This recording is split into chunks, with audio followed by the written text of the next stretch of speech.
வணக்கம் நண்பர்களே. நம்ம எல்லாருமே இன்றைக்கி நம்மளோட வாழ்க்கையை வாழ்ந்துட்டுருக்கோம். நம்மளுடைய வாழ்க்கைன்றது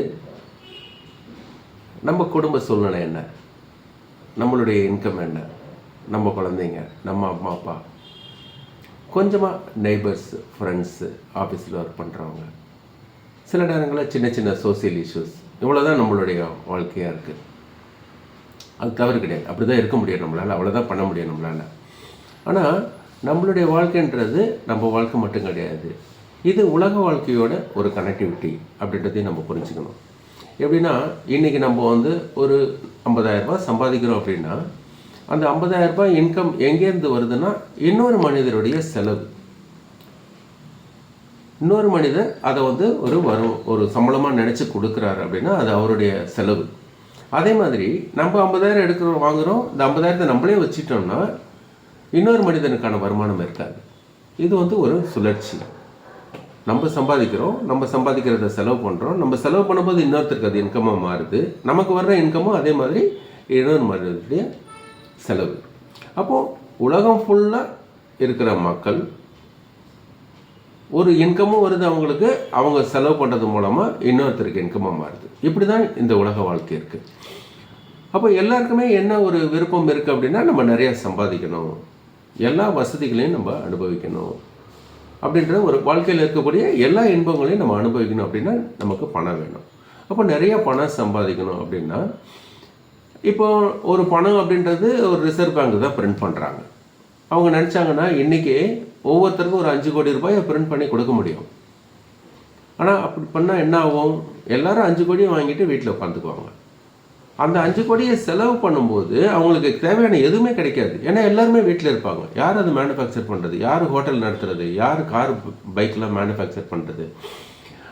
அப்போ இந்த காரணங்களுக்காக ஒவ்வொரு நாடும் ஒரு எக்கனாமிக்கல் ஃபினான்சியல் ஒரு பாலிசி வச்சுருக்கிறாங்க, ஒரு பட்ஜெட் க்ரியேட் பண்ணுறாங்க. அதில் ஒரு பேலன்ஸ்டாக ஒரு சிச்சுவேஷனை க்ரியேட் பண்ணுறாங்க ஃபினான்சியலாக. ஸோ அது மூலமாக தான் ஒவ்வொரு நாடும் இயங்கிக்கிட்டு இருக்கு. அப்போ அது மூலமாக தான் நமக்கு இன்கம் வந்துட்டுருக்கு. இப்போ இந்த இடத்துல நான் எதுக்காக இதெல்லாம் சொல்கிறேன் அப்படின்னா, உலகத்தில் இருக்கக்கூடிய அத்தனை நாடுகளும் தங்களுடைய ஃபினான்சியல் பட்ஜெட்டில் எந்த முக்கியமாக எடுத்துக்கிறாங்க அப்படின்னா, ஒவ்வொரு நாடும் இராணுவத்திற்கு செலவு பண்ணுறது தான் அதிகமான ஒரு பட்ஜெட்டாக அவங்க ஒதுக்குறாங்க ஃபினான்ஸில். நீங்கள் எந்த நாடு எடுத்துக்கிட்டீங்கன்னாலும் அந்த நாட்டுடைய மிலிட்ரிக்கு, அதாவது இராணுவ தளவாடங்கள் வாங்குறது, இராணுவத்திற்கான விமானங்கள் வாங்குறது, அணுகுண்டு ஆராய்ச்சி பண்ணுறது, இந்த மாதிரி இராணுவத்திற்காக செலவு பண்ணுற பணம் தான் மிக அதிகம். அந்த இராணுவத்திற்காக செலவு பண்ணுற பணத்தை மக்களுக்காக ஒரு நலத்திட்டங்களுக்கு ஒதுக்குனாங்கன்னா அத்தனை பேருமே நல்ல வசதியாக இருக்க முடியும், ஒரு நல்ல வசதியான கல்வியை எடுக்க முடியும், வேலை வாய்ப்பு கிடைக்கும், நல்ல தொழில் வளம் பெருகும், இன்னும் புது புது கண்டுபிடிப்புகள் வரும் நமக்கு. அப்போது ஒரு நல்ல வளர்ச்சி திட்டங்களுக்கு ஒதுக்க வேண்டிய பணம் ஒரு இராணுவத்திற்கு ஏன் போகுது? இராணுவத்துடைய குறிக்கோள் என்ன? இராணுவத்தில் என்ன விதமான ஆயுதங்களும் துப்பாக்கிகளும் விமானங்களும் என்ன வந்தாலும் அது எதுக்காக பயன்பட போகுது? இன்னொரு மனிதனை அழிக்கிறதுக்காக, இன்னொரு மனித சமுதாயத்தை, அதாவது ஒரு மனித அறிவை அழிக்கிறதுக்காகவே இராணுவத்திற்கு ஒவ்வொரு நாடும் செலவு பண்ணி இவ்வளவு தளவாடங்களை பண்ணிகிட்ருக்குறாங்க. இதில் என்ன அவசியம் இருக்குது? அப்போ இந்த நாடுகளுக்கு இடையே ஒரு ஒற்றுமை வந்துடுச்சுன்னா, இந்த நாடுகளுக்கு இடையே அவங்களுக்குள்ள பாலிசி, அதாவது ஒரு கமர்ஷியலான விஷயங்களில் தான் அவங்களுக்கு பிரச்சனை வருது, ஒரு டெரிட்டரி இதில் தான் அவங்களுக்கு பிரச்சனை வருது, அந்த பார்டர் இஷ்யூஸில் தான் அவங்களுக்கு பிரச்சனை வருது. இதை தீர்த்துக்க முடியாதா? கண்டிப்பாக முடியும். இத்தனை நாடுகள், எத்தனை ஒரு அறிவாளியான அரசியல்வாதிகள், ஒரு ரொம்ப அதிகம் படித்த மேதாவிகள், ரொம்ப பெரிய ஜட்ஜஸ்ஸு, சுப்ரீம் கோர்ட்டு, இந்த மாதிரி இவ்வளோ பேர் இருக்கிற இடத்துல ஒரு உலக நாடுகளுக்கிடையே ஒரு ஒற்றுமை வந்துச்சுன்னா, அந்த ஒற்றுமையோடைய நேரடியான பலன் இராணுவத்திற்கு செலவு பண்ணக்கூடிய அத்தனை பணமும் மக்கள்கிட்ட சேரும். அப்போ இதுக்கு நாங்கள் என்ன சார் பண்ணுறது? இது அவங்களாம் தானே பண்ணிகிட்ருக்குறாங்க, நம்ம அவங்கள தேர்ந்தெடுத்து அனுப்புகிறோம், அவ்வளோதானே பண்ணுறோம், அவங்க தானே இந்த பாலிசிலாம் போடுறாங்க, இதுக்கு நம்ம என்ன பண்ண முடியும் அப்படின்னு எல்லாரும் கேட்பீங்க. இந்த ஒற்றுமைன்றது எங்கேருந்து ஆரம்பிக்கணும் அப்படின்னா, ஒரு தனி மனிதன்கிட்ட இருந்து தான் இந்த ஒற்றுமை ஆரம்பிக்கணும். அப்போ தான் இது உலக அளவில் போய் சேரும்.